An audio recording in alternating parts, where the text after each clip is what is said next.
Buenas tardes, hermanos. Los saludo en nombre del Señor. Eh, los doy la bienvenida a esta segunda parte del estudio de la Epístola a los Romanos. Dios mediante vamos a estar analizando en esta serie de videos la Epístola completa de los Romanos y específicamente hoy día vamos a analizar el capítulo número 1 de la Epístola a los Romanos. Por eso que les voy a pedir, sí, que tengan abiertas sus Biblias en este primer capítulo para que durante todo el estudio ustedes puedan ir leyendo directamente de la palabra del Señor, ¿ya? Entonces, lo voy a leer igualmente. Romanos capítulo 1 dice así. Pablo, siervo de Jesucristo, llamado a ser apóstol, apartado para el Evangelio de Dios, que él había antes prometido por sus profetas en las santas escrituras, acerca de su Hijo, que fue hecho de la simiente de David según la carne, el cual fue declarado Hijo de Dios con potencia según el Espíritu de Santidad por la resurrección de los muertos, de Jesucristo, Señor nuestro, por el cual recibimos la gracia y el apostolado para la obediencia de la fe en todas las naciones en su nombre, entre las cuales sois también vosotros, llamados de Jesucristo. A todos los que estáis en Roma, amados de Dios, llamados santos, gracia y paz tengáis de Dios nuestro Padre y del Señor Jesucristo. Primeramente doy gracias a mi Dios por Jesucristo acerca de todos vosotros, de que vuestra fe es predicada en todo el mundo. Porque testigo me es Dios, al cual sirvo en mi espíritu, en el Evangelio de su Hijo, que sin cesar me acuerdo de vosotros siempre en mis oraciones, rogando si al fin algún tiempo haya de tener, por la voluntad de Dios, próspero viaje para ir a vosotros, porque os deseo ver para repartir con vosotros algún don espiritual para confirmaros, es a saber, para ser juntamente consolado con vosotros por la común fe vuestra y juntamente mía. Mas no quiero, hermanos, que ignoréis que muchas veces me he propuesto ir a vosotros, empero hasta ahora he sido estorbado, para tener también entre vosotros algún fruto, como entre los demás gentiles. A griegos y a bárbaros, a sabios y a no sabios soy deudor. Así que, cuanto a mí, presto estoy a anunciar el Evangelio también a vosotros que estáis en Roma. Porque no me avergüenzo del Evangelio, porque es potencia de Dios para salud a todo aquel que cree, al judío primeramente y también al griego. Porque en él la justicia de Dios se descubre de fe en fe, como está escrito, mas el justo vivirá por la fe. Porque manifiesta es la ira de Dios del cielo contra toda impiedad e injusticia de los hombres, que detienen la verdad con injusticia. Porque lo que de Dios se conoce a ellos es manifiesto, porque Dios se los manifestó. Porque las cosas invisibles de él, su eterna potencia y divinidad, se echan de ver desde la creación del mundo, siendo entendidas por las cosas que son hechas, de modo que son inexcusables. Porque habiendo conocido a Dios, no le glorificaron como a Dios ni dieron gracias, antes se desvanecieron en sus discursos y el necio corazón de ellos fue entenebrecido. Diciéndose ser sabios, se hicieron fatuos, y trocaron la gloria del Dios incorruptible en semejanza de imagen de hombre corruptible, y de aves, y de animales, de cuatro pies, y de serpientes. Por lo cual también Dios los entregó a inmundicia en las concupiscencias de sus corazones, de suerte que contaminaron sus cuerpos entre sí mismos, los cuales mudaron la verdad de Dios en mentira, honrando y sirviendo a las criaturas antes que al Criador, el cual es bendito por los siglos. Amén. Por esto Dios los entregó a afectos vergonzosos, pues aún sus mujeres mudaron el natural uso, en el uso que es en contra naturaleza. Y del mismo modo también los hombres, dejando el uso natural de las mujeres, se encendieron en sus concupiscencias, los unos con los otros, cometiendo cosas nefandas hombres con hombres, y recibiendo en sí mismos la recompensa que convino a su extravío. Y como a ellos no les pareció tener a Dios en su noticia, Dios los entregó a una mente depravada, para hacer lo que no conviene, estando atestados de toda iniquidad, de fornicación, de malicia, de avaricia, de maldad, llenos de envidia, de homicidios, de contiendas, de engaños, de malignidades, murmuradores, detractores, aborrecedores de Dios, injuriosos, soberbios, altivos, inventores de males, desobedientes a los padres, necios, desleales, sin afecto natural, implacables, sin misericordia, que habiendo entendido el juicio de Dios, que los que hacen tales cosas son dignos de muerte, no solo las hacen, mas aún consienten a los que las hacen. El Señor bendiga su santa palabra. Entonces los invito a poder estudiar en esta tarde este capítulo, versículo por versículo. Primero, versículo número 1. Pablo presentándose. Pablo, siervo de Jesucristo, llamado a ser apóstol, apartado para el Evangelio de Dios. Primera cosa con la que nos encontramos, el nombre de Pablo. Pablo no es otra cosa sino el nombre griego de Saulo, ¿ya? No es una transformación de nombre, no tiene un significado más allá que el que le podamos dar. Literalmente es en idioma griego, Saulo es Pablo, ¿ya? Saulo en hebreo, Pablo en griego. La segunda cosa con la que nos encontramos es que Pablo se presenta a sí mismo como llamado a ser apóstol. llamado, apartado para ser apóstol en el Evangelio de Dios, para predicar. Dos cosas importantes. Primero, los apóstoles terminaron con Juan. ¿Ya? Después de la Biblia no existen apóstoles, existen ministros, obispos, etcétera, pero no existen apóstoles. O sea, si hoy en día hay autoproclamados apóstoles, no están lisa y llanamente equivocados. Pero el último gran apóstol, el último que cumplía con la condición para ser apóstol de haber visto a Cristo y haber sido llamado por Cristo en persona, fue Pablo. Pablo fue el último en ver a Cristo resucitado, camino a Damasco. ¿Ya? Se aparece Cristo a él y le dice: Pablo, soy yo a quien persigues. ¿Ya? Entonces, al ser Pablo el último en verlo, es Pablo el último de los apóstoles. Se nombra entonces a los 12 apóstoles y a Pablo. ¿Ya? Por eso Pablo se presenta así. Versículo 2. Entonces Pablo está hablando del Evangelio y dice que él había antes prometido por sus profetas en las Santas Escrituras. Entonces, refiriéndose al Evangelio, aquí manifiesta que el Evangelio ya había sido prometido. El Evangelio de Dios, a través de Jesucristo, había sido prometido ya por los profetas, es decir, en el Antiguo Testamento. Y Pablo aquí ya declara una verdad absoluta y que él deja muy claro en sus epístolas: la unión del Antiguo con el Nuevo Testamento, la unicidad de la Biblia, ¿ya? La inmutabilidad de Dios. Cómo el Antiguo Testamento se basaba la salvación en la fe en un Mesías prometido, que se manifestaba a través de sacrificio y otras cosas, pero era fe en el Mesías prometido. Y el Nuevo Testamento es el Evangelio que por fe creemos en el Mesías resucitado. ¿Ya? El Evangelio que en el Nuevo Testamento ya se predica, en el Antiguo Testamento era anunciado. Pablo ya expresa la unidad de esto. Versículo 3, hablando sobre el Evangelio prometido, acerca de su Hijo. El Evangelio prometido acerca de su Hijo, que fue hecho de la simiente de David según la carne, el cual fue declarado Hijo de Dios con potencia según el Espíritu de Santidad por la resurrección de los muertos de Jesucristo, Señor nuestro. Aquí Pablo manifiesta lo que es finalmente el Evangelio. El Evangelio prometido en el Antiguo Testamento nos habla a través de su Hijo, y específicamente el Hijo de Dios. Y esta es una declaración apostólica de lo que era el Evangelio, lo que es el Evangelio. ¿Ya? Si usted le pregunta qué es el Evangelio, uno lo expresa de distintas maneras, con un libro sin palabras, citando versículos, ocupando lectura bíblica.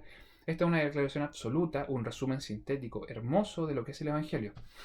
El Hijo de Dios, que fue hecho de la simiente de David, completamente hombre. Que fue hecho de David según la carne, completamente hombre. Que fue Hijo de Dios, que es Hijo de Dios con potencia, completamente Dios. Manifestado según el Espíritu de Santidad, manifestado por el Espíritu Santo.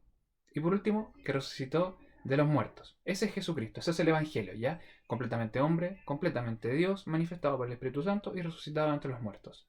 Ese es el Evangelio, esa es la síntesis que aquí nos presenta Pablo, que se utilizaba por los apóstoles para poder resumir sucintamente el Evangelio. Continuamos con la idea del Evangelio, versículo 5, por el cual, Jesucristo, por el cual recibimos la gracia y el apostolado para la obediencia de la fe en todas las naciones en su nombre. Entonces Pablo dice, a través del Evangelio recibimos por gracia la salvación y también recibimos por gracia los dones, en este caso el apostolado. ¿Ya? ¿Para qué es este don? Para la obediencia. ¿Ya? Entonces, ¿cuál es la consecuencia inequívoca de la gracia en la vida de un hijo del Señor? La obediencia, la obediencia. Entre las cuales sois también vosotros, ¿ya? Las naciones en su nombre, recibiéndose a los hijos de Dios, al pueblo de Dios. Pablo dice, versículos 6 y 7, entre las cuales sois también vosotros, llamados de Jesucristo, a todos los que estáis en Roma, amados de Dios, llamados santos, gracia y paz tengáis de Dios nuestro Padre y del Señor Jesucristo. Ahora Pablo ya termina de presentarse a él, termina de resumir lo que él predica, que es el Evangelio, y se dirige directamente a sus destinatarios, ¿ya? Se vuelca a sus destinatarios. ¿Y cómo los llama a ellos? Llamados de Dios, llamados santos. Ojo aquí con la palabra, llamados, no invitados. Al igual como él había sido llamado al apostolado, versículo atrás lo leíamos, ellos también, nosotros como hijos de Dios, somos llamados de Jesucristo. Somos llamados eficazmente. Somos atraídos de una forma imposible de resistir. Por eso el Señor decía en Juan 6:44, ninguno puede venir a mí, Señor Jesucristo, ninguno puede venir a mí si el Padre que me envió no le trajere. ¿Ya? Note la connotación de los verbos aquí utilizados. El Padre nos lleva, no nos invita, no nos sugiere. ¿Ya? Entonces, somos llamados. Segundo, somos amados de Dios. No solamente somos llamados, sino que somos amados de Dios. Y aquí hay que connotar la eternidad del amor de Dios, ¿ya? No somos amados por una consecuencia espontánea, no somos amados por una casualidad, no somos amados debido a la decisión, entre comillas, que hicimos. Somos amados eternamente, somos un pueblo adquirido antes de la fundación del mundo. Jeremías 31 nos dice, con amor eterno te he amado.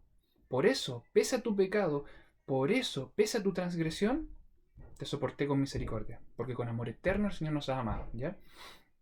Y por último cierra el versículo 7 aquí, es Pablo con un saludo clásico de la época que utilizaban los cristianos, ¿ya? Gracia y paz tengáis de Dios nuestro Padre y el Señor Jesucristo. Una connotación llamativa de leer acá es el saludo cristiano. ¿Por qué? Porque los griegos se saludaban normalmente con gracia o con gozo, que en griego es jaire, ¿ya? Gozo. Y los judíos, por otro lado, ustedes lo deben haber escuchado más de alguna vez, saludaban diciendo paz sea con vosotros, que es shalom, ¿ya? Y aquí Pablo une los dos saludos y dice gracia y paz, ¿ya? Jair y shalom. Gracia cambia la palabra un poco, pero finalmente es aludiendo a esta palabra y paz. ¿Pero en quién? En Dios nuestro Padre a través del Señor Jesucristo, ¿ya? Un saludo cristiano uniendo la naturaleza de cada uno, pero con el filtro de lo que es ser nacido de nuevo. Versículo 8. Primeramente doy gracias a mi Dios por Jesucristo acerca de todos vosotros, de que vuestra fe es predicada en todo el mundo. Aquí ya finaliza la presentación de Pablo, finaliza la interlocución, finaliza el resumen del Evangelio. Es la más larga de todas las epístolas. ¿Por qué? Porque Pablo no había visitado la iglesia en Roma. Ellos no lo conocían directamente, solo conocían la reputación de él, conocían el testimonio de él por otras personas y también el falso rumor o falso testimonio de él por algunas personas que querían hacer daño al Evangelio. Era una iglesia que no había visitado, por ende no lo conocían directamente, por eso se presenta tan extensamente. Pablo entonces termina esto y lo primero que hace es una acción de gracias, una acción de gracias. Importante reflexión para nosotros como nuestras oraciones y nuestras conversaciones cargadas de crítica y de juicio o de peticiones, también es importante recordar la acción de gracias como hecho fundamental de nuestra gratitud a Dios, ¿ya? Primera cosa que hace Pablo, acción de gracias. ¿Y Pablo por qué da gracias? Porque el testimonio de la iglesia en Roma había sido oído en todo el mundo. ¿Por qué? Porque Roma era el centro de un imperio que era básicamente todo el mundo conocido a esa época. Versículos 9 y 10. Porque testigo me es Dios, al cual sirvo en mi espíritu, en el evangelio de su Hijo, que sin cesar me acuerdo de vosotros siempre en mis oraciones, rogando, si al fin algún tiempo haya de tener, por la voluntad de Dios, próspero viaje para ir a vosotros. Pablo alude al Señor, ya que él es testigo, al cual él sirve en espíritu. Textualmente le adora en espíritu, le adora con todo su corazón, mente. Y le dice, siempre ruego para poder ir con ustedes. Pablo no estaba seguro que podría ir. ¿Por qué? Porque dependía de la soberanía de Dios, dependía de la voluntad de Dios. Él sabía que pese a todo, independiente de las consecuencias que lo llevaran a Roma, positivas o negativas, independiente del tiempo en el que fuera, iba a ir porque Dios así lo quería, ¿ya? Entonces Pablo rogaba al Señor de que si era su voluntad, él pudiese estar con ellos en Roma. 11 y 12. ¿Por qué os deseo ver? ¿Por qué quería visitarlos? Porque os deseo ver. Un amor cristiano que nos invade ahora durante esta pandemia, porque Él quería verlos, como hermanos en Cristo los quería ver. ¿Para qué? Para repartir con vosotros algún don espiritual, para confirmaros. Es a saber, para ser juntamente consolado con vosotros por la común fe vuestra y juntamente mía. Él quería repartir entre ellos algún don espiritual. Él quería ministrar el don espiritual. El fin de los dones es ministrarlo, es el servicio en la congregación, ese servicio al Señor a través de la congregación, ¿ya? No existen dones egoístas, no existen dones encerrados, no existen dones enterrados, ¿ya? El fin del don es ministrarlo. Por eso Pablo quería su don de enseñanza, su don de predicación, quería manifestarlo con la iglesia romana, quería compartirlo con ellos, ¿ya? ¿Para qué? Para confirmarlos. Textualmente, confirmarlos significa para fortalecimiento espiritual. Pero en esta situación es llamativo considerar la voz pasiva en la que confirmaros está escrito en el original. ¿Qué quiere decir esto? Que este fortalecimiento espiritual no era de mano de Pablo y mucho menos era dependiente de la iglesia en Roma, sino que era una forma pasiva. ¿Por qué? Porque ¿quién depende del fortalecimiento espiritual? De Dios, ¿ya? ¿Por qué quería confirmarlo? Para poder ser consolados mutuamente. Consolados mutuamente. O sea, no solamente él quería predicar y quería consolar a la iglesia en Roma, servir de fortalecimiento espiritual por Dios a la iglesia en Roma, sino que él también quería ser fortalecido a través de los hermanos. Cuánta humildad de Pablo nos señala acá, que aún inclusive el miembro que parece más inútil es sumamente útil, Porque la mano no le puede decir al pie no eres nada. Al final somos todos miembros de un mismo cuerpo, ¿ya? Y Pablo sabía esto. Aún el gran Pablo era consolado inclusive en los miembros más débiles. Versículo 13. Mas no quiero, hermanos, que ignoréis que muchas veces me he propuesto ir a vosotros. Empero hasta ahora he sido estorbado para tener también entre vosotros algún fruto, como entre los demás gentiles. Pablo quería que la iglesia no ignorara que él había orado por ir y se había preparado y se había propuesto para ir. O sea, tenía cosas preparadas ya y no lo logró. Había sido estorbado. La voluntad del Señor había determinado que no fuese aún. ¿Para qué quería ir? Para tener algún fruto. Podemos analizar esto desde dos puntos de vista. ¿Qué fruto esperaba tener? En primer lugar, ver fruto del espíritu de los hermanos en Roma, ¿ya? Que los hermanos manifestaran ser templados, ser pacientes, ser benignos, etc. Pero también obtener algún fruto que él pudiese sembrar el evangelio y que el Señor en su misericordia diese almas nuevas para la iglesia, ¿ya? Ese fruto esperaba ver Pablo. Continúa Pablo, a griegos y a bárbaros, a sabios y a no sabios, soy deudor. Así que, cuanto a mí, presto estoy a anunciar el evangelio también a vosotros que estáis en Roma. Pablo se consideraba deudor a todos, a griegos o sabios, y a bárbaros o no sabios. Entonces el evangelio finalmente es para todos, no hay distinción de personas finalmente. El Señor elige sin considerar si son griegos, sabios, no sabios, bárbaros, gentiles, judíos. El evangelio es para los griegos, para los sabios. ¿Para qué? Para humillar la sabiduría humana. El evangelio es para los bárbaros, para los no sabios. ¿Para qué? Para demostrar la suficiencia de Dios, ¿ya? Que una persona no necesita nada más que buscar el reino de Dios y su justicia, ¿ya? ¿Por qué se les considera deudor, Pablo, a todas estas personas? Porque, en primer lugar, por su ministerio apostólico. El Señor puso en él el ministerio de ser apóstol, por ende él tenía una deuda. Él había ido a algunas iglesias, había formado algunas iglesias, pero había zonas a las que no había ido. Y él tenía una deuda con ellos, así lo consideraba él, ¿ya? Que por su ministerio debía ir a todos estos lugares. Y si aún no había ido, se consideraba en deuda. Y en segundo lugar, ¿por qué se consideraba deudor? Porque él había casado a la iglesia por muchos años, con una rabia y un celo muy profundo. Entonces él sentía una deuda tremenda, un arrepentimiento tremendo y sentía que debía saldar esa deuda en amor. ¿Ya? Y finalmente acá Pablo termina este saludo. Con este versículo 15 termina el saludo, que dura 15 versículos, y comenzamos ahora del versículo 16 hasta el capítulo 4, a mediados del capítulo 4, con el tema de la justificación por la fe. Sabemos que no hay separaciones de capítulos ni versículos en los originales, se dividió más que nada por una cosa de orden, pero este tema que comienza aquí en el versículo 16 continúa hasta el capítulo 4. Finales del 3, principios del 4. ¿Ya? Versículo 16. Gran versículo 16. Porque no me avergüenzo del Evangelio, porque es potencia de Dios para salud a todo aquel que cree, al judío primeramente y también al griego. Versículo 16, el núcleo, junto al versículo 17 de todo este capítulo, y por qué no decirlo de toda esta carta, ¿ya? El núcleo. Pablo está hablando en los versículos anteriores sobre los sabios, sobre los griegos. Y aquí dice Pablo, porque pese a que soy deudor inclusive de los sabios, no me siento avergonzado. Pablo escribe desde Corinto probablemente. Se había codiado con los sabios de Atenas, los filósofos de Atenas, de Éfeso, de Corinto, etc. Y Pablo dice, yo inclusive frente a sabios no me avergüenzo del Evangelio. ¿Por qué no me avergüenzo del Evangelio? Porque es poder de Dios, es potencia de Dios. Porque en él, en el Evangelio, se revela el poder de Dios para salvación. ¿Ya? Pablo en el fondo dice, no me avergüenzo porque lo que tengo aquí es tan gigante que es imposible avergonzarse porque en él habita el poder para salvación. ¿Ya? ¿Para quién? Para todo aquel que cree. Sin distinción de nacionalidad ni ninguna otra diferencia. ¿Ya? A todo aquel que cree. De aquí una parte que muchas veces es compleja cuando utilizamos algunos versículos, que a todo aquel que cree. Textualmente, a todo aquel que pone en acción su fe. Y aquí analizamos cómo la fe es un don de Dios. La fe no es algo que nosotros podamos generar naturalmente porque estamos muertos en pecado, ¿ya? Estamos muertos en pecado. Y si somos capaces de tener fe para creer, es decir, para que nosotros pongamos en acción nuestra fe, debe ponerla el Señor en nosotros a través del Espíritu Santo. Juan Calvino en su comentario a estos versículos nos dice así, por lo demás, la predicación del Evangelio no opera eficazmente en todos, sino solamente cuando el Espíritu, dueño del hombre interior, ilumina los corazones. Por eso el apóstol Pablo añade, a todo aquel que cree. Y en verdad el Evangelio es presentado a todos para salvación, pero su poder no aparece en todos. ¿Ya? Es necesario que el Espíritu Santo ponga en nosotros el don de Dios de la fe para poder creer. ¿Ya? Jeremías 24 nos dice, su versículo 7, y les daré un corazón para que me conozcan. O sea, el Señor pone en nosotros un corazón para que lo conozcamos.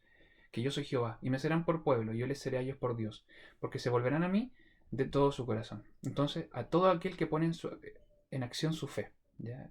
Por don de Dios. Al judío primeramente. Aquí Pablo se hace cargo de la elección de Dios por su pueblo escogido, sabiendo que el Evangelio había llegado a ellos primero. Entonces dice al judío primeramente, pero también al griego, a los gentiles en general, griego refiriéndose a los gentiles. La salvación judío-griego ha sido parte de un solo pueblo, inclusive del Antiguo Testamento, ¿ya? Desde el Antiguo Testamento. Génesis 2, 12, versículo 3. Y bendeciré a los que te bendijeren, y a los que te maldijeren maldeciré. Y serán benditas en ti, los judíos, las tribus, serán benditas en ti todas las familias de la tierra, ¿ya? Judíos primeramente, pero también a los gentiles, ¿ya? ¿Cómo sabemos? Podríamos cuestionarnos, ¿cómo sabemos que el Evangelio se revela, en el Evangelio se revela la salvación de Dios? Versículo 17, porque en él la justicia de Dios se descubre de fe en fe. Como está escrito, mas el justo vivirá por la fe. Dios nuestro juez, no solamente nuestro juez, sino que por un amor inmenso a través de Jesucristo, pone en nosotros la justicia. Sin haber hecho nosotros nada, Él nos justifica, ¿ya? Nos infunde fe. Y merecidamente pone justicia en nosotros, nos infunde esa justicia, ¿ya? ¿Cómo? A través de la fe. Y aquí Pablo termina citando a Habacuc. Pablo, como un buen judío, fariseo en cuanto a la ley, conoce el Antiguo Testamento y utiliza la palabra del Señor en Habacuc, en voz de Habacuc, que el profeta cuestionaba cómo los malos persistían, cómo los malos seguían vivos y no tenían castigo, porque inclusive tenían ganancia. Y el Señor que le dice a Habacuc le dice, ellos van a recibir su castigo, pero el justo no va a ser castigado, ¿por qué? Por su fe. A esto se refiere, porque el justo vivirá por la fe. El justo pasará por alto el castigo por su fe, ¿ya? Por eso es potencia de Dios, porque esa fe hace pasar por alto el castigo. ¿Pero castigo de qué? ¿Por qué es necesario el Evangelio? Aquí Pablo va desarrollando la idea. ¿Por qué sería necesario este Evangelio? ¿Por qué es necesario tener esta fe? ¿Qué castigo estamos hablando? Versículo 18. Porque manifiesta la ira de Dios del cielo contra toda impiedad e injusticia de los hombres, que detienen la verdad con injusticia. ¿Han escuchado alguna vez de usted Dios odia al pecado pero ama al pecador? Bueno, no lo dice la Biblia, al contrario, esto es una mentira absoluta que nos metió el humanismo en la cabeza. ¿Qué nos dice acá? La ira de Dios está sobre el pecador. Dios está airado contra el pecador y nos incluye. Si no fuese por la gracia del Señor, la fe puesta en nosotros, su ira está sobre todo el pecador. Su ira está sobre el pecador. ¿Por qué? Porque la naturaleza del pecado es rebelarnos contra Dios. Dios tiene una verdad absoluta y el pecado es rebelarse, es mirarle a los ojos y decirle, no me interesa, no te tengo en mi noticia, yo voy a hacer otra cosa, voy a hacer la mentira. Entonces su ira está sobre el pecado. ¿Cómo se revela su ira? No solamente en el juicio eterno, sino que también se revela en la tierra. Se reveló sobre el diluvio, se reveló en la expulsión del Edén, se reveló en Sodoma y Gomorra, se revela a través de pandemias, se revela a través de castigos y finalmente se va a revelar en el juicio eterno, ¿ya? En el infierno. Pregunta para pasar al versículo 19. ¿Por qué manifiesta su ira? ¿Por qué está irado? ¿Conoce acaso todo ser humano la verdad de Dios? Para ser justamente acusado. ¿Conocía previamente que lo que estaba haciendo estaba mal? Versículo 19. Porque lo que de Dios se conoce, a ellos es manifiesto porque Dios se lo manifestó. ¿Qué nos dice aquí Pablo? Y aquí nos va a ver una idea que va a desarrollar los siguientes versículos, muy importante, y en el capítulo siguiente también. Dios se da a conocer de una manera general y se muestra a todos. Dios no se esconde. Dios se muestra a todos. Por eso nos deja sin excusas. Por eso todo pecador no tiene excusa porque Dios se ha mostrado. ¿Cómo se ha mostrado? Versículo 20. Porque las cosas invisibles de Él, su eterna potencia y su divinidad, se echan de ver desde la creación del mundo, siendo entendidas por las cosas que son hechas, de modo que son inexcusables. Dios es invisible. Pero aquí nos dice Pablo, pese a que es invisible, se deja ver a través de lo visible. Es decir, a través de su creación. El Señor manifiesta su naturaleza, lo que Él, de una forma general, una sombra de lo que es Él, a través de su creación. Su eterno poder, nos dice aquí Pablo, su eterno poder creador. Las galaxias inconmensurables que el hombre no es capaz de escrutar de una manera avanzada. Conocemos poquísimo del universo. El Señor lo creó y lo tiene en la palma de su mano. El milagro de la vida, la formación del ADN de un nuevo ser. El Señor se da manifiesto en su creación. No solamente su eterno poder, sino que también su divinidad. Sus atributos santos los manifiesta en su creación. El Señor demuestra que es todo poder, sosteniendo su creación. El Señor demuestra su bondad, alimentando a los pajarillos aunque no trabajan. El Señor demuestra su eterna sabiduría y su conocimiento absoluto para mantener todo en un orden que persista. El Señor se deja ver en su creación. Entonces, como se deja ver, se muestra su eterno poder y su divinidad. No existe excusa, porque la consecuencia natural de ver esto es caer de rodillas y adorarlo. Pero el necio en su corazón dice, no hay Dios. Entonces queda sin excusa. El necio cuando dice que no hay Dios no tiene excusa, porque el Señor se dejó ver en su creación, se deja ver en su creación. Porque habiendo conocido a Dios, no le glorificaron como a Dios, ni dieron gracias. Antes se desvanecieron en sus discursos, y el necio corazón de ellos fue entenebrecido. Habiéndolo conocido, habiéndolo visto en su creación, como una tenue sombra, como un espejo de noche, nos dice Pablo también, una tenue sombra, habiéndolo conocido, en vez de caer de rodillas y adorarlo y darle gracias, el hombre en su pecado se desvaneció en sus discursos, necio, empezó a inventar excusas, cayó inclusive en negar la existencia de Dios, vanos discursos cuyo fin es solamente de muerte. ¿Cuál es la consecuencia final? El corazón de ellos, el tonto corazón de ellos, fue entenebrecido. ¿Cómo fue entenebrecido? A través de la torpeza mental. Un corazón entenebrecido en pecado solamente nos lleva a la torpeza mental, donde creamos procesos rebuscados para, en vez de ver lo obvio, tratar de inventar cosas. En vez de ver lo obvio que es Dios a través de su creación, el hombre en su corazón entenebrecido tiene una torpeza mental. También el hombre en su corazón entenebrecido tiene una desesperanza emocional porque no es capaz de experimentar el gozo y la paz pleno que solamente el Señor da. Y no es capaz de darla tampoco. El corazón entenebrecido no es capaz de experimentar esto. Y el corazón entenebrecido también lleva a lo más terrible, que es una depravación espiritual. Una depravación espiritual porque el hombre no busca a Dios. Un corazón entenebrecido no busca a Dios. Diciéndose ser sabios, se hicieron fatuos, y cambiaron la gloria de Dios incorruptible en semejanza de imagen de hombre corruptible, y de aves, y de animales de 4 pies, y de serpientes. El hombre, con su corazón entenebrecido, se enalteció, creyó ser sabio, cuando en realidad era necio simplemente, porque la sabiduría real es el temor de Dios. El hombre, creyéndose ser sabio simplemente en su necedad, disminuyeron la gloria del Dios incorruptible, cambiando la verdad por la mentira. En vez de adorar y dar gracias al Dios incorruptible, le dieron la imagen de un hombre corruptible. Le dieron piernas, le dieron brazos, le dieron ojos. Por algo dice el Señor, su segundo mandamiento: no te harás imagen ni ninguna semejanza de cosa que esté arriba en el cielo, ni abajo en la tierra, ni en las aguas debajo de la tierra. Porque no hay imagen que pueda representar a Dios, Padre, Hijo y Espíritu Santo, de una manera que sea fiel, porque es incorruptible, porque inclusive dándole la forma más hermosa posible, es rebajarlo. No contento con esto, el hombre solamente con reducir a imagen de hombre corruptible, también lo pone a semejanza de animales, como lo hizo Aarón con el pueblo cuando crean un becerro de oro. No por adorar a otro Dios, sino que por darle una imagen a Dios, por tener algo tangible. Como Moisés tardaba, necesitaban algo tangible y crean un becerro de oro. Por lo cual, versículo 24, también Dios los entregó a inmundicia en la concupiscencia de sus corazones, de suerte que contaminaron sus cuerpos entre sí mismos. Una idea que repite Pablo mucho en este capítulo y en su epístola en general: Dios los entregó. Dios los entregó. Dios es soberano.